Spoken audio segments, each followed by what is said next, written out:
வந்திருக்கும் பெரியோர்களுக்கும் நண்பர்களுக்கும் காலை வணக்கம். நீங்கள் அமெரிக்காவின் பல மாநிலங்கள், இந்தியா, கனடா, மலேசியா, சிங்கப்பூர் போன்ற நாடுகளில் வந்திருக்கிறீர்கள். மிகவும் சந்தோஷமான விஷயம். டெஃப்கானின் முதல் எடிஷன் கலிஃபோர்னியாவில் நடந்தது. இரண்டாவது எடிஷன் சென்ற ஆண்டு நியூஜெர்சியில் நடந்தது. இங்கு மினியாபாலிஸ் நடக்கும் இந்த நிகழ்ச்சி டெஃப்கானின் மூன்றாவது எடிஷன். இந்த 3 வருடங்களில் டெஃப்கான் பல பரிணாம வளர்ச்சி அடைந்துள்ளது.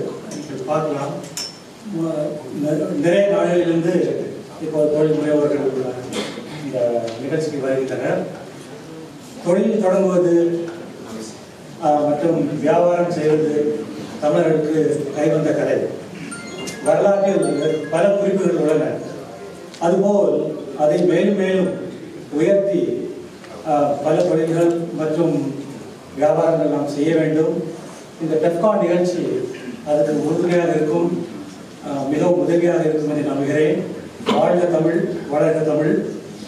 இப்பொழுது ஃபெட்னா பிரசிடென்ட் தாமரை பிரபாகர் அவர்கள் இந்த டெஃப்கான் 2017 நிகழ்ச்சியை துவக்கி வைப்பார்.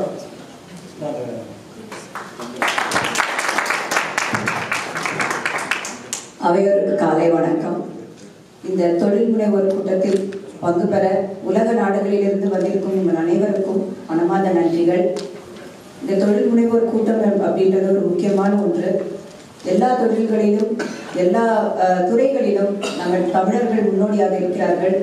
இப்போது உள்ள துறைகளிலும் முன்னோடியாக இருக்க வேண்டும். அவர்களுக்குள் ஒரு நெட்வொர்க்கிங் ஒன்று உருவாக்கணும் அப்படின்றதான் என்னோட நோக்கம்.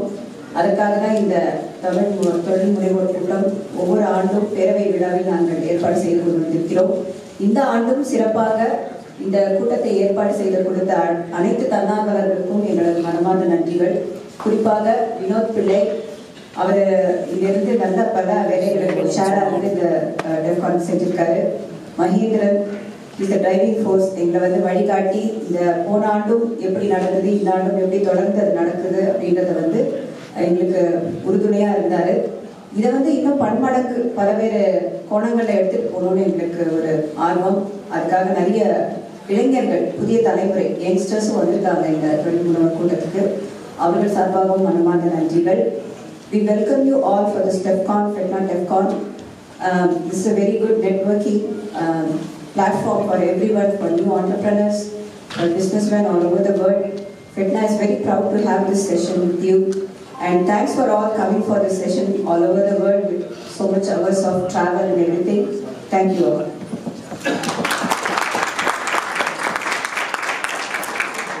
அடுத்து இந்த ஃபெட்னா 2017 நிகழ்ச்சியின் ஒருங்கிணைப்பாளர் திரு சிவானந்த மாரியப்பன் அவர்கள்.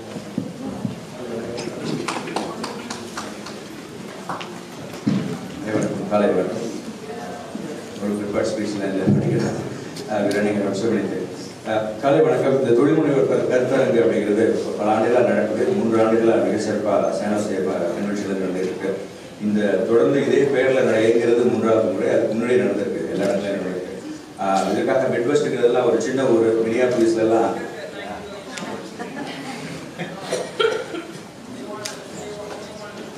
ஸோ மினியாபாலிஸ் ஒரு பெரிய நிறைய கார்பரேட் இருக்காங்க, நிறைய டோனி பாப்புலேஷன்லாம் இருக்குது. இது first time Minnesota is hosting the first ever language convention.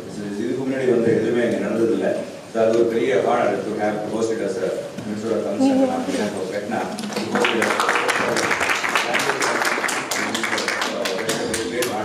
So அவங்க மினிசோட்டாவோட பழனிசாமி ஐயா, விஸ்வநாதன் ஐயா இருக்காங்க.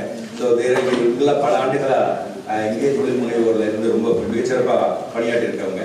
இப்போ இதே இந்த ஊரில் இருக்கிறவங்க மற்ற அமெரிக்கா முழுவதும் உள்ள தொழில் முனைவோர்களை கண்டுகளிக்கிறது, அவங்களோட கலந்துரையாடுறதுக்கும் ப்ளஸ் அதோடு போல சிங்கப்பூர், மலேசியாவிலேருந்துலாம் வந்திருக்காங்க, தமிழகத்துலேருந்துலாம் வந்திருக்காங்க.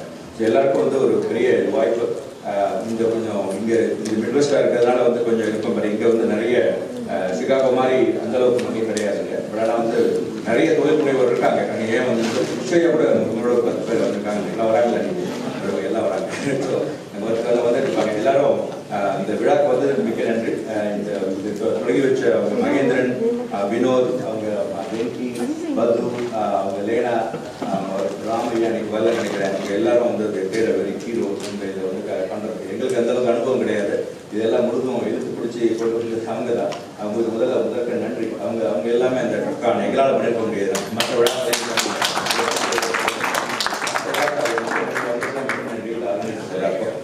எல்லாருக்கும் ஒரு நாங்கள் வந்து மினசோட்டா தமிழ் சங்கம் பேரவை சார்பாக வந்து எல்லாருக்கும் ஒரு காலை வணக்கம். நல்ல சிற்றுண்டியோட ஒரு 4 நாள் முழுவதும் சிறப்பாக தொழிலை முன்னேற்றத்தை பற்றி கண்டிப்பாக நாங்கள் இது ஒரு நல்ல இதன் மூலம் வந்து நிறைய பேர் பயனடைவாங்க அப்படின்னு சிறப்பாகவே நம்புகிறோம். இது ஒரு முக்கியமான தேவை. நம்ம கலை, பண்பாடு, இலக்கியம் எல்லாமே இருந்தாலும் இங்கே நாட்டில் வந்து இருக்கணும்னாக்க இந்த மாதிரி தொழில் முனைவோரும் சிறப்பாக இருக்கணும் அப்படிங்கிறது முக்கியம். அதுக்காக எல்லாருக்கும் வந்து எல்லாருக்கும் நன்றி சிவா. அடுத்தது மினசோட்டா தமிழ் சங்கத்தின் பிரசிடென்ட் திருமதி பிரியா கிருஷ்ணன் அவர்கள்.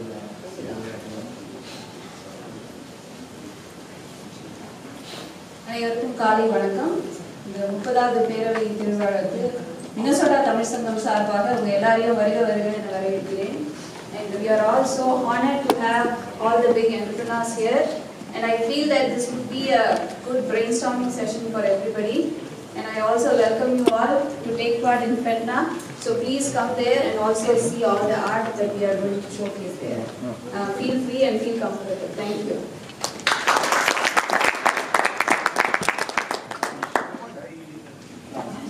நன்றி.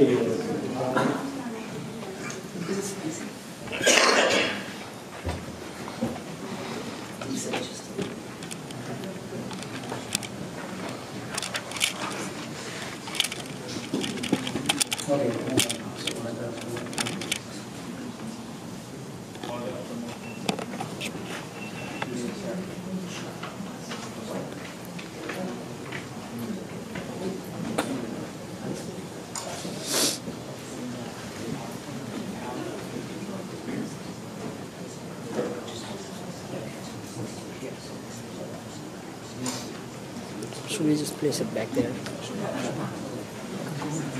Yeah.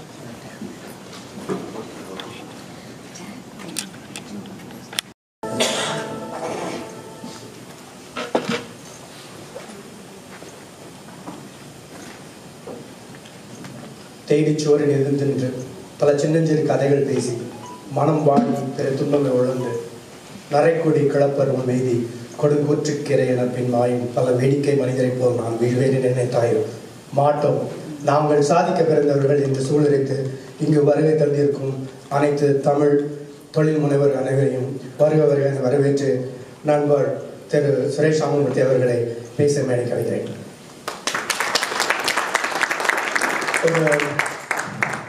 ஒரு சிறிய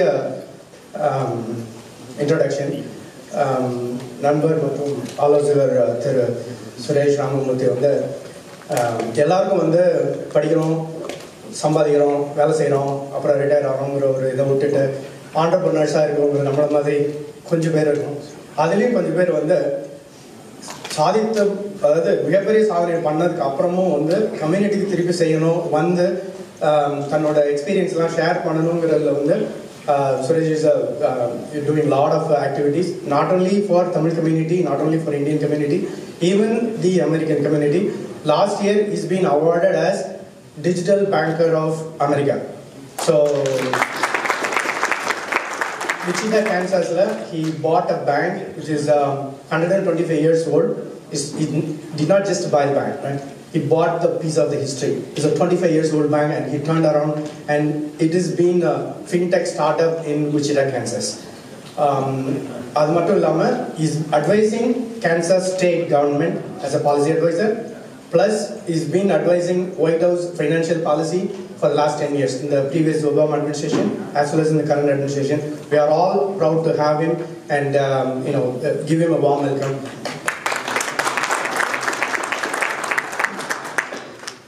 ஆக்சுவலாக வேஷ்டி கட்டணும்னு தான் நினச்சினேன்.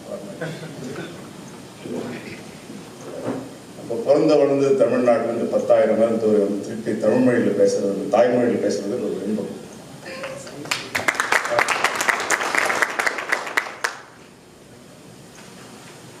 இன்னைக்கு நம்மலாம் இங்கே இருக்கோம்னா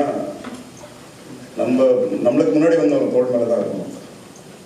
அவங்க வந்து கஷ்டப்பட்டு 1000 வருஷமா 2000 வருஷமா கஷ்டப்பட்டு ஒரு ஜென்ரேஷனாக முன்னுக்கு வந்து கடைசியில் வந்து எங்கேயோ வந்து மினியாபாலிஸ் நான் வந்து பேசிட்டு இருக்கேன். இங்கிலீஷ் சொன்னோன்னா we are all the sum of our ancestors. எங்கள் அம்மாட்ட சொன்னேன், ஒரே பயம் இதுவாது. எங்கள் அம்மா is most sum of all fears. எப்போ பயத்தே இருக்கணும் ஏதாவது. ஸோ இந்த ஆண்டர்பிரினர்ஸ் நீங்கள்லாம் இங்கே இருக்கீங்கன்னா அதுக்கு ஒரு இன்னொரு ஈத்தோஸ் நம்ம தமிழ்நாட்டில் கற்றோருக்கெல்லாம் உலகமெல்லாம் சிறப்பு. இப்போ சிலர்த்து செருப்பு விழுது, பட் அது மாறும்.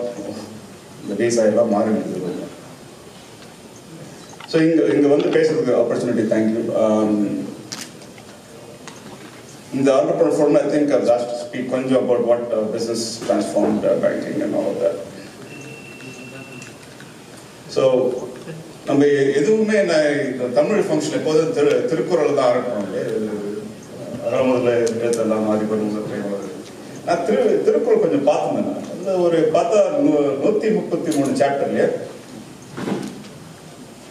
ஒரு குறளும் 7 வார்த்தை. இந்த 133ங்கிற நம்பரும் ஒரு இன்ட்ரெஸ்டிங்கான நம்பர்.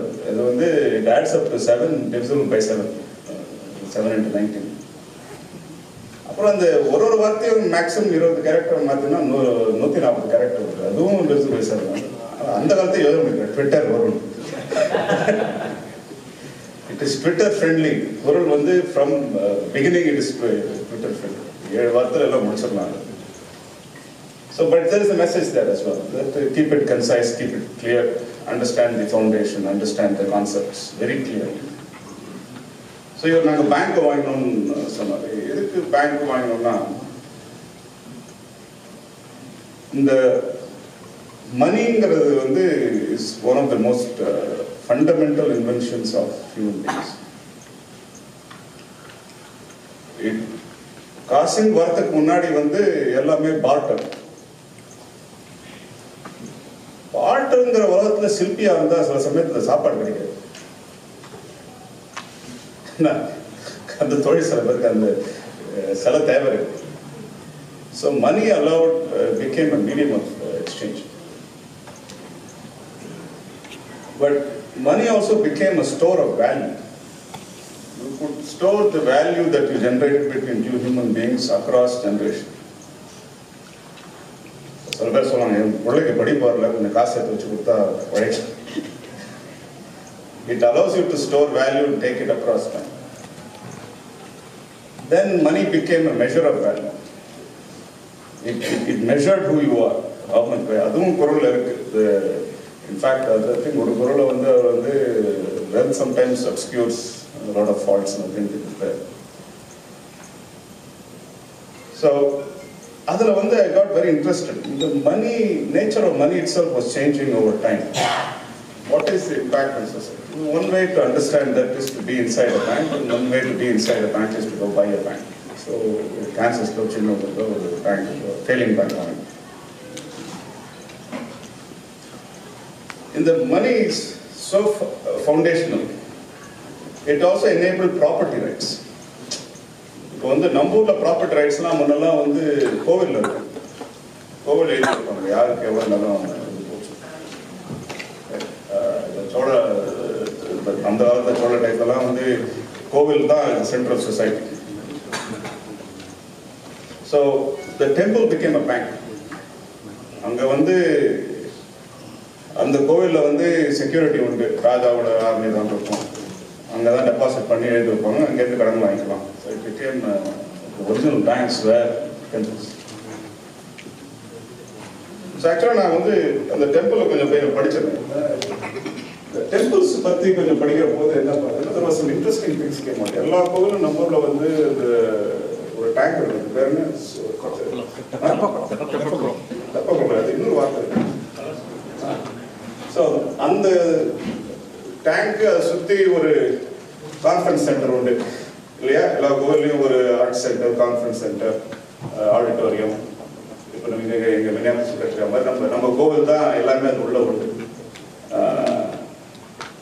அதுலேயே பேங்க்கும் உண்டு, ஸ்பிரிச்சுவல் சென்டரும் உண்டு. ஸோ அதை சுற்றி மார்க்கெட் இருக்கும் இல்லையா? So the temple was an economic unit. It was also an instrument of monetary policy and social policy. அந்த கோவில் கட்டுறதுக்கு அது ஒரு தனி அதுக்கு பேர் வந்து சான்ஸ்கிரிட்ல ஒரு பேர் இருக்குது. பட் அந்த கோவில் எல்லாம் வந்து there's a reason why all temples look similar in design. So அதை பார்த்தா அதுலேருந்து கற்றுக்கு நிறைய இருக்கு. இப்போ மெக்டானல்ஸ் அதுதான் பண்ணுறாங்க. ஒரு ஃபார்முலா வந்து லோக்கல் கஸ்டமைசேஷன் உண்டு, ஆனால் அதை ரிப்பீட் பண்ணுறாங்க. ஸோ அந்த காலத்தை அவங்க வந்து யோசனை பண்ணி பண்ணியிருக்காங்க. இன்னைக்கும் நம்ம வந்து இவ்வளோ வெல்த்தியாக இருந்தாலும் அமெரிக்காவில் ஒரு கோவில் கூட நம்ம ஊரில் கட்டின கோவில் அளவுக்கு வரல. Which means the per capita investment on the temple on the காலத்துல must have been much greater than what it is today. So coming back to the story, so we were very interested in the meaning of money. So buying a bank was part of the strategy. And what we saw was with the Aristotelian first principles, go down to the most basic. So one is understanding meaning of money. Next is understanding where is this evolving into. Money itself is evolving. It's getting digitized. So in the process, we had to understand the evolution of what is a bank account. What is the meaning of a bank account? Bank account engiradhu ennu paatha modalla ellarum thalayil adila podcast vechu that was the store of value. Appuram oru Western society lo 1000 varsham munadi double entry accounting panni that enabled payments. When you have double entry accounting, you can enable payments. Namboola adukku per aval avanga adukku munadi panniranga. Aval is nothing more than one of the implementations of double entry accounting. Adukaprom in the computer la vandaprom money became what I call as a arithmetic account, where you number passbook mari addition subtraction aagudhu. நாங்கள் இப்போ என்ன பண்ணியிருக்கோம்னா எங்கள் பேங்க்கில் we have reached a point of what we call algorithmic account. arithmetic அக்கௌண்ட்டில் அதுக்கு memory இருக்காது. என்னென்னா உங்கள் அக்கௌண்ட் பேங்க்கில் நீங்கள் பில் கட்டினா இந்த மாதம் உங்கள் ஃபோன் பில் $200 கட்டி அடுத்த மாதம் 2000 கட்டினா பேங்க்கில் கேள்வி கேட்க மாட்டாங்க. அக்கௌண்ட் ஒரு ஜஸ்ட் பே. இப்போ எங்கள் புதுசாக வர பிளாட்ஃபார்ம்லாம் அதுக்கு தெரியும். இது வரைக்கும் நீங்கள் $200 கட்டுறீங்க, ஏன் 2000 நிறுத்தி we can even ask you via chat automatically. So there is some intelligence now coming into the bank account. It is starting to learn. So நாங்க இப்ப இருக்கிற account is probably the first algorithmic bank account in the world. அதோட புரியும். நீங்க புதுசா இன்னொருத்தருக்கு காசு அனுப்பிச்சா நிறுத்தி கேட்பீங்க, யார் சார் நீங்க முன்னாடி காசு அனுப்புறீங்க அப்படின்னு. ஸோ அந்த அளவுக்கு we started to train the bank account. இதுக்கு அடுத்த ஸ்டெப் என்னன்னா it will be an AI enabled bank account. அதுக்கு இன்னும் 5 வருஷம் ஆகும்னா நிறைய கல்குலேஷன் பிக் டேட்டா நிறைய டேட்டா வேணும், அது ட்ரைனிங் இருக்கணும், அது ஒரு 4-5 வருஷம் ஆகும் நினைக்கிறேன். So now going back to Namboola money, it's all about foundation. எங்களுக்கு இந்த bank account is foundation. So I get inspired. நான் இந்த கல்லணை நான் யாராவது போய் பார்த்துருக்கேன். கல்லணை இந்த Kallanai is primary foundation for our society. ஏன்னா 2000 வருஷத்துக்கு முன்னாடி அந்த கல்லணை முதல்ல கட்டினாங்க. அது resulted in almost 1 million acres of irrigation, getting irrigated. It could be anywhere between 600,000. And the irrigation resulted in GDP surplus. Because that was the first dam. India la முதல் dam நினைக்கிறேன். அதுக்கு முன்னாடி அந்த அளவுக்கு irrigation. Imagine 1 million acres சாதாரண. So அந்த GDP surplus resulted in கோவில் கட்டுறது, ஆர்மி, நேவி. இப்போல்லாம் இந்த ஒரு ஷிப்பு கூட காணும் அந்த காலத்துக்கு. பட் அந்த காலத்தில் 5 classes of ships. டெஸ்ட்ராயர்லேருந்து க்ரூசர்லேருந்து பண்ணியிருக்காங்க அந்த நேவி. ஸோ இந்த நேவி வச்சு they were able to do force projection. நிறைய அந்த காலத்து இந்த காலத்துலேருந்து அந்த காலத்துலையும் பைரசி நிறைய நடந்திருக்கு இந்தோனேஷியா பக்கத்தில். ஸோ அந்த ட்ரேட் பண்ணுறச்சு one of the things got my attention.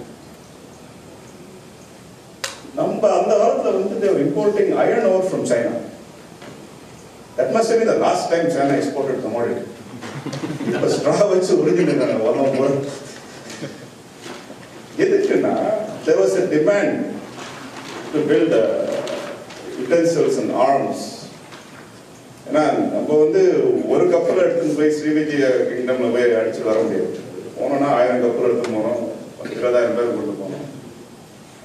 இவங்க வரை யானை தூக்கி போயிருக்காங்க. ஏன்னா அங்கே வந்து ஃபோர்ட்டு ஸ்ட்ராங்கான வால்லாம் இருக்குன்னு சொல்லி உடைக்கிறதுக்கு யானை தூக்கி போகிறதுக்கு ஒரு கப்பல் தனியாக கட்டி தூக்கி போயிருக்கு. ஸோ எதுக்கு இதெல்லாம் சொல்றேன்னா, நம்ம இன்னைக்கு இதெல்லாம் பண்றோம், நம்மளுக்கு மேல ஏதோ அவங்க படிக்கிறாங்க 1500 வருஷம் முன்னாடி. ஃபோர்ஸ் ப்ரொஜெக்ஷன்ங்கிறது வந்து சாதாரணமான விஷயம் கிடையாது. இந்தியாவில் வந்து நம்ம டெக்ஸ்ட் புக்ல அவ்வளோவா கிடையாது. ஆனால் எல்லாம் சமுத்திரகுப்தான்னு பார்க்கணும். சமுத்திரகுப்தா வந்து சமுத்திரம் பார்த்தாலும் தெரியாது. பட் நம்ம சோழ நாடு, தமிழ்நாடு ஃபோர்ஸ் ப்ரொஜெக்ஷன் 3000 மைல் தாண்டி பண்றதுக்கு வந்து வேற எந்த சிவிலைசேஷன் பண்றது. அது பண்ணோம்னா வந்து யூ ஹேவ் டு டெவலப்